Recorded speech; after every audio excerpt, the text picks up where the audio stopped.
Dear students, welcome to 101.5 FM Akashvani Kannur.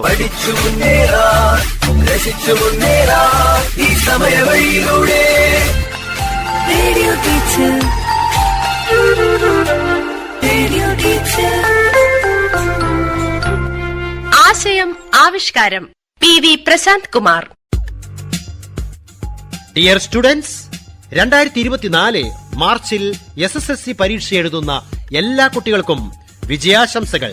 ഉയർന്ന മാർക്കിലേക്ക് ആകാശവാണിയുടെ ഒരു വഴികാട്ടിയാണ് രാത്രി 8 മണിക്കുള്ള റേഡിയോ ടീച്ചർ പ്രക്ഷേപണ പരമ്പര.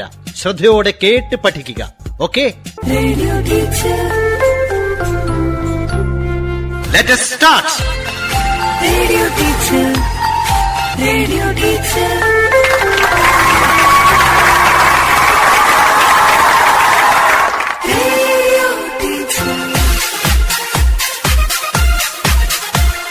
ഇതാ ക്വിസ് മാസ്റ്ററായ ടീച്ചർ സ്വയം പരിചയപ്പെടുത്തുന്നു.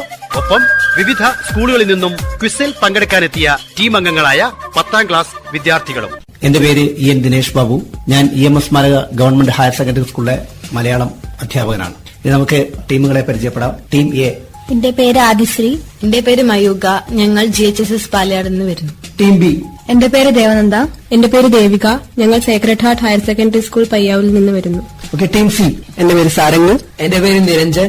നമ്മൾ GHSS കുഞ്ഞിമംഗലം സ്കൂളിൽ നിന്ന് വരുന്നു. Okay, team D. എന്റെ പേര് വന്ദന സഹൽ. എന്റെ പേര് അവന്തിക CP. GHSS ചേലോറയിൽ നിന്ന് വരുന്നു. Okay, team E. എന്റെ പേര് പാർവതി KK. എന്റെ പേര് അനുഷ്മിത KK. ഞങ്ങൾ ചെമ്മലോട് HSSൽ നിന്ന് വരുന്നു. അടുത്ത ചോദ്യവും ടീം ബിയോട് തന്നെയാണ്. മാല്യം മൂർധാവിലിട്ടാൽ തലകുടയും ഉടൻ പാമ്പെന്ന് ഓതി അന്തൻ. ഈ വരികളിൽ തെളിയുന്ന ദുഷ്യന്തന്റെ മാനസികാവസ്ഥ എന്താണ്? അറിയില്ല. ആ ചോദ്യം ടീം എയിലേക്ക് പാസ് ചെയ്യുകയാണ്. മാല്യം മൂർധാവിലിട്ടാൽ തലകുടയും ഉടൻ പാമ്പെന്ന് ഓതി അന്ധൻ. ഈ വരികൾ തെളിയുന്ന ദുഷ്യന്തന്റെ മാനസികാവസ്ഥ എന്താണ്? ഈ വരികളിൽ പറയുന്നത് അന്ധൻ പൂമാല ഇട്ടാലും അത് പാമ്പാണെന്ന് പറഞ്ഞ് എടുത്ത് കൊടഞ്ഞു കളയുമെന്നാണ് വരികളുടെ അർത്ഥം. ശകുന്തളയും ദുഷ്യന്തനും ഗാന്ധർവ വിധി പ്രകാരം വിവാഹം ചെയ്തവരാണ്. തുടർന്ന് ശകുന്തളയ്ക്ക് ഒരു ശാപം ലഭിക്കുകയും ദുഷ്യന്തൻ ശകുന്തളയെ മറന്നുപോവുകയും ചെയ്യുന്നു. തുടർന്ന് കൊട്ടാരത്തിലെത്തിയ ശകുന്തള ദുഷ്യന്തനെ കാണുകയും ആ സമയത്ത് ശകുന്തള ഗർഭിണിയായിരുന്നു. എന്നാൽ ദുഷ്യന്തന് തീർത്തും ശകുന്തളയെ മറന്നുപോകുന്നു ആ ശാപത്തിന്റെ കാരണത്താൽ. തുടർന്ന് വളരെ അപമാനിതയായി ശകുന്തളയെ അവിടെ നിന്നും പുറത്താക്കുന്നു. തുടർന്ന് കുറച്ച് കാലങ്ങൾക്ക് ശേഷം ശകുന്തളയെ ഒരു മോതിരത്തിന്റെ കാരണത്താൽ ഓർമ്മ വരുന്ന ദുഷ്യന്തൻ എല്ലാം തിരിച്ചറിയുകയാണ്. അപ്പോഴത്തേക്കും ശകുന്തള ഒരു ആശ്രമത്തിൽ അഭയം നേടിയിരുന്നു. തുടർന്ന് ആ ആശ്രമത്തിലൂടെ കടന്നു പോകാനിടയായ ദുഷ്യന്തൻ സർവദമനെ അദ്ദേഹത്തിന്റെ പുത്രനെ കാണുകയും തിരിച്ചറിയുകയും ചെയ്യുന്നു.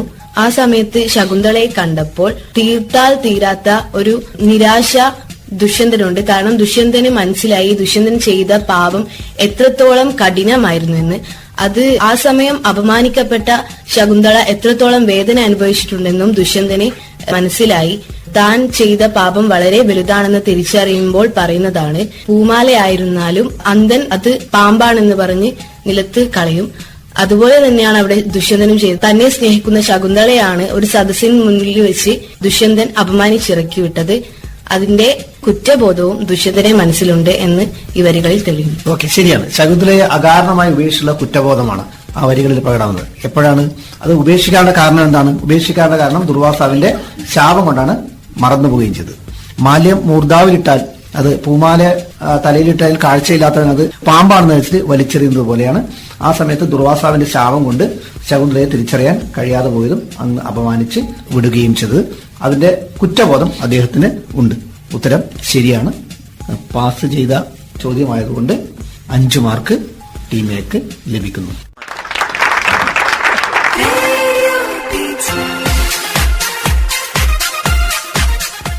അടുത്ത ചോദ്യവും നിങ്ങളോട് തന്നെ. ബാലന്റെ കയ്യിൽ കെട്ടിയിരുന്ന രക്ഷ എടുക്കരുതെന്ന് താപസിമാർ രാജാവിനോട് പറയാൻ കാരണമെന്ത്? ദുഷ്യന്ത മഹാരാജാവിന്റെ മകനാണ് സർവദമനൻ. അപ്പോ സർവദമനൻ ഇതുവരെ തന്റെ പിതാവിനെ കണ്ടിട്ടില്ല. കാരണം ശകുന്തളയും ദുഷ്യന്തനും തമ്മിൽ ഒരു ശാപത്തിന്റെ കാരണത്താൽ വേർപിരിയേണ്ടി വന്നു. സർവ്വധമന്റെ കയ്യിൽ കെട്ടിയ രക്ഷയ്ക്ക് ഒരു പ്രത്യേകതയുണ്ട്. തന്റെ മാതാവോ പിതാവോ അല്ലെങ്കിൽ ആ താപസിമാരിൽ ആരെങ്കിലും തൊട്ടാൽ അതിന് കുഴപ്പമില്ല. പക്ഷെ മറ്റാരെങ്കിലും അത് തൊട്ടാൽ അത് ഉടനെ പാമ്പായി വന്ന് ആ തൊട്ടയാളെ കടിക്കും. എന്നാൽ ചുറ്റും നിൽക്കുന്ന താപസിമാർക്കറിയില്ല ദുഷ്യന്തൻ സർവ്വധമനന്റെ പിതാവാണെന്നുള്ള കാര്യം. അതുകൊണ്ടാണ് താപസിമാർ ദുഷ്യന്തനോട് അങ്ങനെ പറയാൻ കാരണം, ഈ രക്ഷ താഴെ കിടക്കുന്നത് വേറെ ഒരാളും എടുക്കരുത്, കാരണം അത് അവർക്ക് തന്നെ ആപത്തായി മാറും, അത് തിരിഞ്ഞ് പാമ്പായി കൊത്തുമെന്നുള്ള രീതിയിൽ. എന്നാൽ ദുഷ്യന്തൻ സർവ്വധമന്റെ പിതാവായതുകൊണ്ട് തന്നെ ഒരിക്കലും ആ രക്ഷയ്ക്ക് ഒരു കുഴപ്പവും ഉണ്ടാക്കിയില്ല. ഉത്തരം ശരിയാണ്. പക്ഷെ ഇതിൽ ചെറിയൊരു തെറ്റുണ്ട്. താപസിമാർ എന്ന് പറഞ്ഞിട്ടില്ലേ, ബാലന്റെ ജാതഗർഭ സമയത്ത് മാരീച ഭഗവാൻ കെട്ടിക്കൊടുത്ത അപരാജിത എന്ന ആ ചരടായിരുന്നു അത് അച്ഛനമ്മമാർക്ക്, അത് അച്ഛനോ അമ്മയോ അല്ലാതെ അവനോ മാത്രമേ അത് കെട്ടാൻ പാടുള്ളൂ. മറ്റാരും കെട്ടിക്കഴിഞ്ഞാൽ അത് സർപ്പമായിട്ട് തിരിഞ്ഞ് കൊത്തും. അതറിയുന്നത് കൊണ്ടാണ് താമസിമാര് രാജാവിനോട് അങ്ങനെ പറഞ്ഞത്. ടീം എക്ക് ഉത്തരത്തിന് മുഴുവൻ മാർക്ക് നൽകുകയാണ്.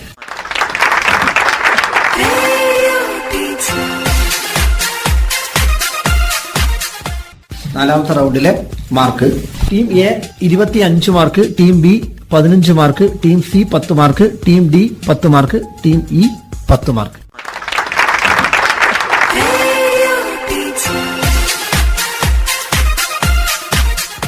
SSLC പാഠങ്ങൾ ഉൾക്കൊള്ളിച്ച പ്രതിദിന പ്രശ്നോത്തരി തുടരുന്നു.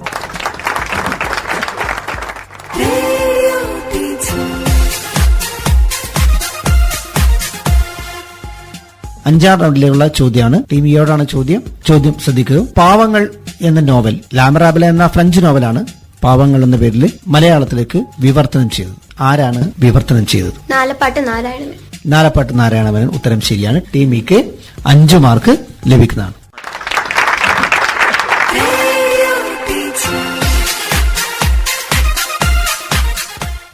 ടീം ഡിയോടാണ് ചോദ്യം. സംസാര നാശിനിയായി സൂചിപ്പിക്കുന്നത് എന്താണ്? അവിദ്യ. ടീം ഡി തെറ്റാണ് ഉത്തരം. ടീം സി വിദ്യ. സംസാരകാരിണിയായത് അവിദ്യയും സംസാരനാശിനിയായത് വിദ്യയും എന്നാണ്. ടീം സിക്ക് 3 മാർക്ക് ലഭിക്കുന്നു.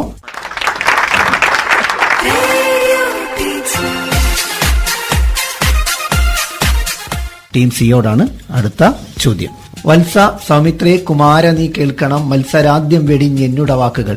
ഈ വരികളിൽ തെളിയുന്ന ഭാവം എന്താണ്? ലക്ഷ്മണ സാന്ത്വനം എന്ന കൃതിയിൽ ലക്ഷ്മണനെ തന്റെ വാക്കുകൾ കേൾക്കാനായി പ്രാപ്തനാക്കുകയാണ് ശ്രീരാമൻ ചെയ്യുന്നത്. അതായത് കുറച്ച് പുകഴ്ത്തി പറഞ്ഞുകൊണ്ട്, ഇവിടെ ശ്രീരാമ പട്ടാഭിഷേകം മുടങ്ങിയതെറിഞ്ഞ് ലക്ഷ്മണൻ കോപാകുലനായി നിൽക്കുകയാണല്ലോ.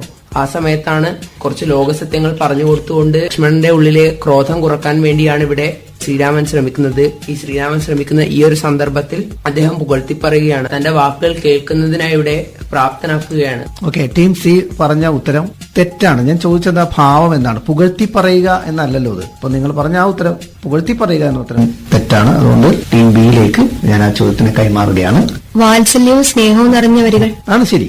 വാത്സല്യവും സ്നേഹവുമാണ് അല്ലെ? വാത്സല്യമാണ് ആ ഭാവം എന്ന് പറയുന്നത്, വാത്സല്യമാണ്. അതുകൊണ്ട് അത് പാസ് ചെയ്തുകൊണ്ട് ടീം ബിക്ക് 3 പോയിന്റ് ലഭിക്കും.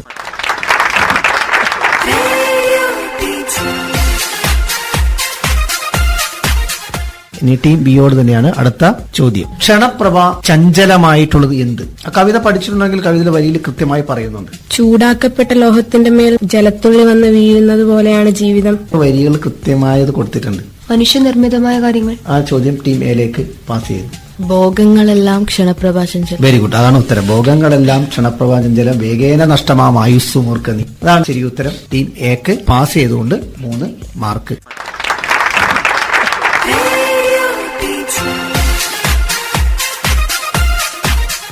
അടുത്ത ചോദ്യം ടീം എയോട് തന്നെയാണ്. താമസി ദുഷ്യന്തനെയും സർവ്വധമനെയും നോക്കി നോക്കി ആശ്ചര്യം ആശ്ചര്യം എന്ന് പറയാൻ കാരണം എന്താണ്? രണ്ടുപേരുടെയും മുഖച്ഛായ ഒരുപോലെ ആയതുകൊണ്ട്. ശരിയാണ്, 2 പേരെയും ഒരേപോലെ കാണപ്പെട്ടു അല്ലെ? ഒരേ ഛായ തന്നെ ആയത് തോന്നിയത് കൊണ്ടാണ് അവർ ആശ്ചര്യം പ്രകടിപ്പിച്ചത്. മാത്രമല്ല ആർക്കും വഴങ്ങാത്ത സർവ്വധമനൻ രാജാവിന് വഴങ്ങി. ഉത്തരം ശരിയാണ്. നിങ്ങൾക്ക് മുഴുവൻ പോയിന്റ് ലഭിക്കുന്നതാണ്.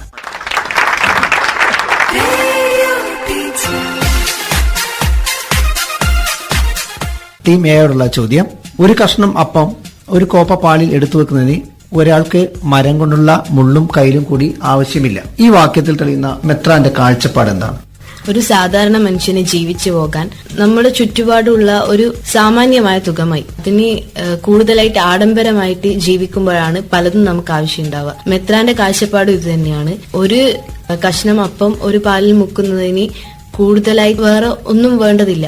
അതായത് ഒരു വ്യക്തിക്ക് ജീവിച്ചു പോകാൻ സാമാന്യമായ തുകയിൽ കൂടുതലൊന്നും ആവശ്യമില്ല എന്നാണ് മെത്രാനും ഇവിടെ പറയുന്നത്. ലാളിത്യം കൊണ്ട് ജീവിതത്തെ ആഹ്ലാദകരമാക്കാം.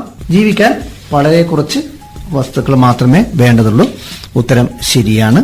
നിങ്ങൾക്ക് മുഴുവൻ പോയിന്റും 5 പോയിന്റ് ലഭിക്കുന്നു.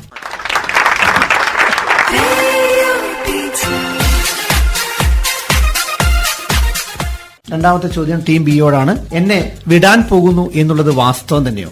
രാങ് വാ രാങ് ഇങ്ങനെ ചോദിക്കാൻ കാരണം എന്ത്? മെത്രാന്റെ വീട്ടിലെ ലോഹനിർമ്മിതമായ വസ്തുക്കൾ മോഷ്ടിക്കുന്ന രാങ്വാൽ രാങ്ങിനെ പോലീസ് പിടികൂടുകയാണ്. അതേ തുടർന്ന് മെത്രാന്റെ അടുത്തേക്ക് എത്തുന്ന രാങ്വാൽ രാങ്ങിനെ മെത്രാൻ വിട്ടയക്കാൻ വേണ്ടി പോലീസിനോട് പറയുകയാണ്, ഞാൻ അദ്ദേഹത്തിന് കൊടുത്തതാണ്, അത് അദ്ദേഹം എടുത്തതല്ല എന്നാണ് അവിടെ പറയുന്നത്. മോഷണക്കുറ്റത്തിന് ചെറിയ ശിക്ഷയൊന്നും അല്ലായിരുന്നു രാങ്വാൽ രാങ് വിചാരിച്ചത്. വലിയ ശിക്ഷ തന്നെ അദ്ദേഹത്തിന് കിട്ടുമെന്നാണ് വിചാരിച്ചിരുന്നത്. മെത്രാന്റെ ആവശ്യപ്രകാരം പോലീസുകാർ അദ്ദേഹത്തെ വിട്ടയക്കാൻ പോകുന്നു എന്നറിഞ്ഞപ്പോൾ അദ്ദേഹത്തിന് വളരെ വലിയ ആശ്ചര്യം തോന്നുകയുണ്ടായി. ഓക്കെ, അത് അവിശ്വസനീയമായി തോന്നി. ചെറിയ റൊട്ടി മോഷ്ടിച്ചതിനാണ് അദ്ദേഹം ജയിലിലായത്. വലിയ ശിക്ഷയാണ് അദ്ദേഹം ലഭിച്ചത്. പക്ഷെ ഇപ്പോൾ മോഷ്ടിച്ച വസ്തുക്കളുമായിട്ട് അദ്ദേഹം പിടിക്കപ്പെടുക തന്നെയാണ് ചെയ്തത്. പോലീസ് അദ്ദേഹത്തിനെ അറസ്റ്റ് ചെയ്ത് കൊണ്ടുവരുന്നു. പക്ഷേ അദ്ദേഹത്തിനെ മെത്രാൻ വിടുവിക്കാൻ പറയുകയാണ്, ഞാൻ കൊടുത്താണെന്ന് പറയുകയാണ് ചെയ്യുന്നത്. അപ്പൊ തീർച്ചയായിട്ടും അദ്ദേഹത്തിന് ഒരു അവിശ്വസനീയമായിട്ട് തോന്നി. ആ സമയത്താണ് അദ്ദേഹം ആ ആശ്ചര്യം പ്രകടിപ്പിക്കാൻ ചെയ്തത്. ഓക്കെ, ഉത്തരം ശരിയാണ്. അപ്പൊ ടീം ബിക്ക് 5 മാർക്ക്. ടീം സിയോടുള്ള ചോദ്യം, രൂപം കൊണ്ട് പിടികിട്ടാത്ത വ്യക്തിയെ സ്വരം കൊണ്ട് തിരിച്ചറിഞ്ഞ് അയാളും അമ്പരന്നിരുന്നു. ഈ കഥാവാക്യം നൽകുന്ന 2 സൂചനകൾ പറയുക. ഇവിടെ വിശ്വരൂപം എന്ന പാഠഭാഗത്തിലെ 2 അർത്ഥസാധ്യതകൾ ഈ വരിയിൽ തെളിയുന്നു. ഒന്ന്, ആദ്യം തന്നെ മേഡം തലത്തിന്റെ പ്രൗഢഗംഭീര സ്വഭാവത്തിൽ നിന്നും അവിടെ നിന്നുള്ള താഴ്ച ഇവിടെ ഒരു അർത്ഥസാധ്യതയെ നമുക്ക് തെളിവാക്കാം. രണ്ടാമത്, മേഡം തലത്തിന്റെ ഗ്രാമീണ സ്ത്രീ ആയതോട് കൂടി തന്നെ പ്രായത്തിന്റെ ഒരു കടന്നു വരികയും അതുപോലെ തന്നെ തന്റെ ഒരു ബിസിനസ് ലേഡി എന്ന പേരിൽ നിന്നും താഴ്ചയിലേക്ക് വരുമ്പോൾ അവിടെ മേഡം തലത്തിന്റെ സ്വഭാവത്തിന്റെ ഒരു ഇതും. ഇവിടെ 2 സാധ്യതകൾ എന്താന്ന് വെച്ചാൽ, ആദ്യം തന്നെ ആ ഒരു പ്രൗഢഗംഭീര സ്വരത്തിൽ നിന്നുള്ള താഴ്ച അത് ഇവിടെ പറയാം. പിന്നെ രണ്ടാമതായി പ്രായത്തിന്റെ കാര്യം. ജീവിത രീതിയിലുണ്ടായ മാറ്റം സുധീറിന് വ്യക്തമായി മനസ്സിലാക്കാൻ സാധിച്ചു എന്നുള്ളത്. ഇത്തരത്തിലൊരു അവ്യക്തത ഉണ്ട്. അതുകൊണ്ട് ഞാനത് ടീം ഡിയിലേക്ക് പാസ് ചെയ്യുകയാണ്. മേഡം തലത്ത് മിസ്റ്റർ തലത്ത് മരിക്കുന്നതിന് മുമ്പ് വളരെ വലിയ ആർഭാടത്തോടുകൂടി ജീവിച്ചൊരു വ്യക്തിയായിരുന്നു. എന്നാൽ മിസ്റ്റർ തലത്ത് മരിച്ചതിന് ശേഷം സാധാരണ ഗ്രാമീണ സ്ത്രീയായിട്ട് നാട്ടിൽ വന്ന് ജീവിക്കുകയാണ്. ഭസ്മക്കുറിയിലോട്ട് ആളെ കണ്ടേരം സുധീറിന് ആദ്യം മനസ്സിലായില്ല. പക്ഷേങ്കിൽ അവര് മിസ്റ്റർ തലത്തും മേഡം തലത്തും സുധീറിന്റെ മകനെ പോലെയാണ് കണ്ടത്. അവര് ഒപ്പരം കഴിഞ്ഞവരാണ്. അപ്പൊ ശബ്ദം കേട്ടേരം തിരിച്ചറിഞ്ഞു. അവര് തമ്മിലുള്ള ആത്മബന്ധം. ഞാൻ ഉത്തരം പറയാം. കൃത്യമായിട്ട് സുധീറിന്റെ മേഡം തലത്തിന് നേരത്തെ അറിയാമായിരുന്നു. കൃത്യമായ ഒരു രൂപം അവരുടെ മനസ്സിലുണ്ട്. വളരെ കാലത്തിന് ശേഷമാണ് സുധീർ ഇപ്പോൾ മേഡം തലത്തിനെ കണ്ടുമുട്ടുന്നത്. ദീർഘകാലത്തെ വേർപാട് സൃഷ്ടിച്ച ഒരവസ്ഥയിൽ രൂപം ഇപ്പോൾ മാറിയിട്ടുണ്ട്. മിസ്സിസ് തലത്തിന്റെ രൂപം ഇപ്പോൾ മാറിയിട്ടുണ്ട്. കഴുത്തിൽ രുദ്രാക്ഷമാല, നെറ്റിയിൽ ഭസ്മക്കുറി, തല നരച്ചിരിക്കുന്നു. നേരത്തെ ചക്രവർത്തിനെ പോലെ കഴിഞ്ഞിരുന്നു, ഇപ്പോൾ ഒരു സാമിനിയെ പോലെയാണ്, ഒരു സന്യാസിനിയെ പോലെയാണ് അവൾ തോന്നിച്ചത്. രൂപം കൊണ്ട് അവരെ തിരിച്ചറിയാൻ വേണ്ടിയിട്ട് കഴിയുന്നില്ല. സ്വരം കൊണ്ടാണ് അവരെ മനസ്സിലാക്കാൻ സാധിക്കുന്നത്. ദീർഘകാലത്തെ വേർപാട് സൃഷ്ടിച്ച ഒരവസ്ഥയും അതുപോലെ തന്നെ കാലം വരുത്തിയ മാറ്റങ്ങളും, ഈ 2 സൂചനകളാണ് നിങ്ങൾ പറയേണ്ടിയിരുന്നത്. നിങ്ങളിൽ ചെറിയൊരു അവ്യക്തത ഉണ്ടായതുകൊണ്ടും ടീം ഡി കുറച്ചുകൂടി വ്യക്തമായി പറഞ്ഞുകൊണ്ടും ടീം ഡിക്കാണ് ഞാൻ മാർക്ക് നൽകുന്നത്. ടീം ഡിക്ക് ആ പാസ് ചെയ്ത മാർക്ക് 3 മാർക്ക് ഞാൻ നൽകുന്നു.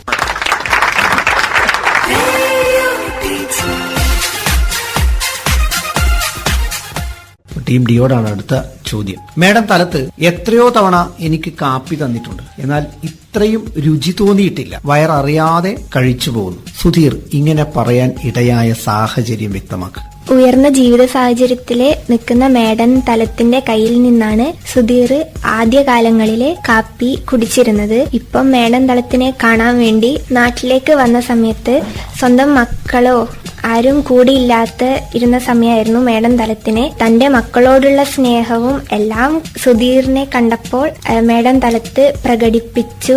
അപ്പൊ ഈ സ്നേഹവും ചായയും കൂടി ഒപ്പരം ഉണ്ടാകുമ്പോഴാണ് ഈ ഒരു രുചി കൂടുതലായി തോന്നുന്നത്. ഏറെക്കുറെ ശരിയാണ്. പക്ഷേ ചെറിയ പ്രശ്നങ്ങളുണ്ട്. മേഡം തലത്ത് അവരുടെ ഭർത്താവിനോടൊപ്പം കഴിഞ്ഞപ്പോൾ വളരെ ഔപചാരികമായ ബന്ധം മാത്രമേ ഉണ്ടായിരുന്നുള്ളൂ. സ്നേഹബന്ധം കാണിച്ചിരുന്നില്ല. കൈകൊടുക്കലുക്ക് പോലും ഔപചാരികമായ ബന്ധം മാത്രമായിരുന്നു. അന്ന് ഈ സ്നേഹത്തിന്റെ ചൂടുണ്ടായിരുന്നില്ല എന്ന് സുധീർ ഓർമ്മിക്കുന്നുണ്ട്. പക്ഷേ ഇപ്പോൾ കാപ്പി തരുമ്പോൾ ഒരു അമ്മയുടെ സ്നേഹമുണ്ട്, മാതൃസ്നേഹമുണ്ട്. അവർ അമ്മയെ പോലെ അടുത്തിരുന്ന് തീറ്റിക്കുകയാണ് ചെയ്യുന്നത്. ഇതാണ് വയററിയാതെ കഴിച്ചു പോകുന്നു എന്ന് പറയുന്നത്. പിന്നെയും നിന്ന് പറയുന്നത് വയററിയാതെ കഴിച്ചു പോകുന്നു പറയാൻ ആ സ്നേഹബന്ധത്തിനെ കുറിച്ചാണ് ഇവിടെ സൂചിപ്പിക്കുകയും ചെയ്യുന്നത്. എന്തായാലും അത്രയും പറഞ്ഞതുകൊണ്ടും ഞാൻ നിങ്ങൾക്ക് മുഴുവൻ മാർക്ക് തരികയാണ്. അപ്പോൾ ടീം ഡിക്ക് 5 മാർക്ക് ലഭിക്കുന്നു.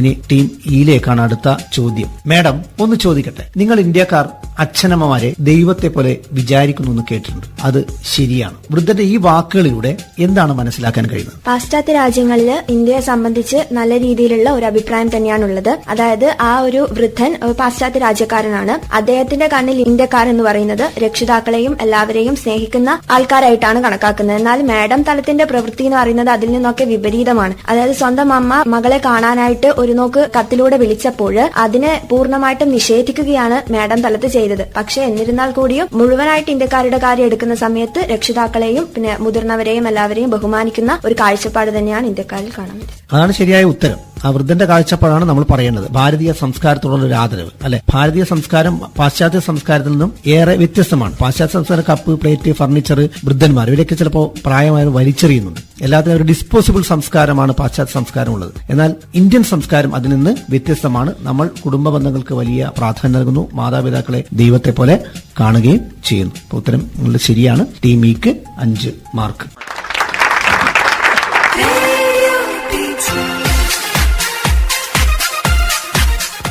ഈ ക്വിസ് മത്സരത്തിന്റെ 5ാമത്തെ റൗണ്ടിലെ മാർക്കാണ് ഞാൻ പറയാൻ പോകുന്നത്. ടീം എക്ക് 13 മാർക്ക്, ടീം ബിക്ക് 8 mark, team C 3 mark, team D 8 mark, team E 10 mark.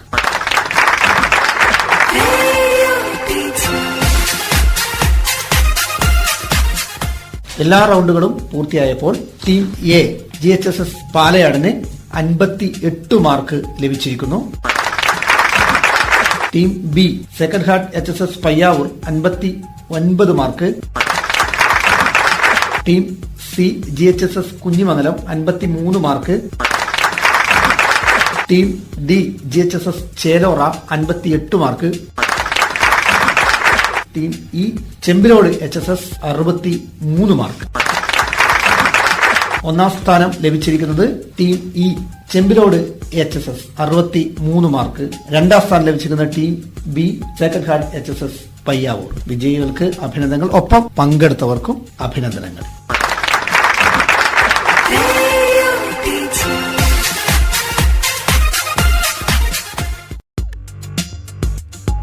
പ്രിയപ്പെട്ട കുട്ടികളെ, പൊതുപരീക്ഷയ്ക്ക് കേരള പാഠാവലിയിലെ 1ാം ഭാഗത്തുനിന്നും 2ാം ഭാഗത്തുനിന്നും ചോദ്യങ്ങളുണ്ടാകും. 1ാം ഭാഗം നിങ്ങൾക്കിപ്പോൾ ഓർമ്മയുണ്ടോ? എന്താ 1ാം ഭാഗത്തിന്റെ ആദ്യ അധ്യായത്തിന്റെ പേര്?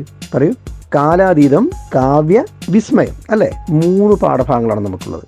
ഒന്ന് എഴുത്തച്ഛന്റെ ലക്ഷ്മണ സാന്ത്വനം, മറ്റൊന്ന് കാളിദാസന്റെ നാടകത്തിൽ നിന്ന് അഭിജ്ഞാന ശാകുന്തളത്തിൽ നിന്ന് എടുത്തിട്ടുള്ള ഋതുയോഗം, അല്ലെ? AR രാജരാജവർമ്മ വിവർത്തനം ചെയ്ത പാഠഭാഗം, മറ്റൊന്ന് നാലപ്പാട്ട് നാരായണ മേനോൻ വിക്ടോർ ഹ്യൂഗോയുടെ ഡാമി റാബൽ എന്ന ഫ്രഞ്ച് നോവൽ വിവർത്തനം ചെയ്ത പാവങ്ങൾ എന്ന പാഠഭാഗം. ഈ 3 പാഠഭാഗങ്ങളാണ് നമുക്ക് ഈ അധ്യായത്തിലുള്ളത്. ഈ അധ്യായത്തിന്റെ പ്രവേശക പ്രവർത്തനം സച്ചിദാനന്ദന്റെ ഒരു കവിതയാണ്. ആ കവിതയിലെ വരികളാണ് നൽകിയിരിക്കുന്നത്. എന്താ ആ വരികളുടെ ഉള്ളടക്കം? നമുക്ക് ആ വരി ഓർമ്മയുണ്ടാവുമല്ലോ. കവികൾക്ക് ലോകമെമ്പാടും ഒരേ ഭാഷയുള്ളൂ എന്ന് പറയുന്നത് എന്തുകൊണ്ടാവാം? എന്തുകൊണ്ടാവാം? പറയൂ. ഭാഷയിലൂടെ വിനിമയം ചെയ്യുന്നത് വികാരം, ഭാവം, ആശയം എന്നിവയാണ്. അപ്പൊ കവിതയുടെ വികാര ആവിഷ്കാരത്തിന് സാർവലൗകിക സ്വഭാവമുണ്ട്. കവിതയുടെ ഭാവതലം സാർവലൗകികമാണ്. ഈ ഒരു ആശയമാണ് ഈ വരികളിൽ നൽകിയിട്ടുള്ളത്, അല്ലെ? എഴുതാൻ ഉപയോഗിക്കുന്ന ഭാഷ വ്യത്യസ്തമാണെങ്കിലും കവിതയുടെ ആന്തരിക ഭാഷ എല്ലായിടത്തും ഒന്നാണെന്നുള്ളതാണ് ഇതിന്റെ ഉള്ളടക്കം. ചിലപ്പോൾ 2 മാർക്കിന്റെ ചോദ്യം വരാം.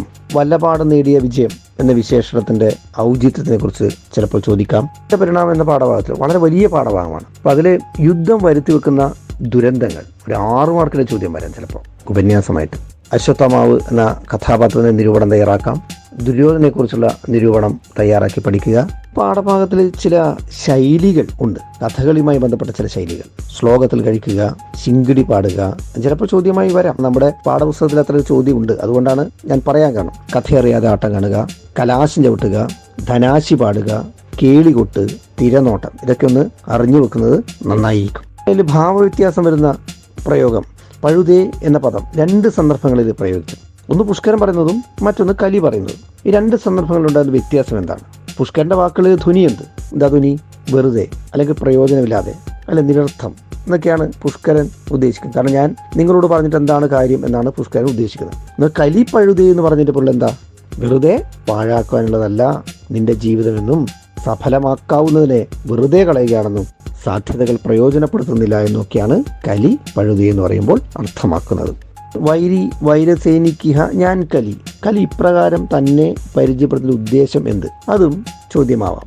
ലോഭനം എന്ന പാഠഭാഗത്തിൽ നിന്ന് കഥാപാത്ര നിരൂപണം, കലി, പുഷ്കരന്റെ മാനസിക അവസ്ഥ, അതുപോലെ തന്നെ അതിന്റെ തുടക്കത്തിൽ സ്വാപതേയ എന്നീ പദങ്ങളുടെ അർത്ഥവ്യത്യാസം ചോദ്യമാവാം. അവിടെ തീർച്ചയായിട്ടും പാഠഭാഗം നന്നായിട്ട് വായിക്കുകയും പഠിക്കുകയും വേണം. പരീക്ഷയ്ക്ക് 2 പുസ്തകവും നന്നായിട്ട് വായിക്കണം. അതായത് കേരള പാഠാവലിയുടെ 1ാം ഭാഗവും 2ാം ഭാഗവും നന്നായിട്ട് വായിച്ചാൽ നിങ്ങൾക്ക് മലയാളം വളരെ മനോഹരമായ പരീക്ഷയായിട്ട് മാറുകയും A+ നിങ്ങളുടെ കയ്യിൽ ഭദ്രമായിരിക്കുക തന്നെ ചെയ്യും. നാളെ ഇതേ സമയം മലയാളം അടിസ്ഥാന പാഠാവലി പ്രശ്നോത്തരി. Quiz master Shrimati TV Vilasini. Malayalam അധ്യാപിക, Munderi higher secondary school. Kadambur higher secondary school radio teacher. നാളെ ഇതേ സമയം. അവതരണം ആകാശവാണി കണ്ണൂർ. ആശയം ആവിഷ്കാരം PV പ്രശാന്ത് കുമാർ. നിർവഹണ സഹായം AK രതീഷ്, സീഷ മാനു, ശ്രീകല ബിജു, ജ്യോതി രാജീവ്, കവിതാനാഥ്.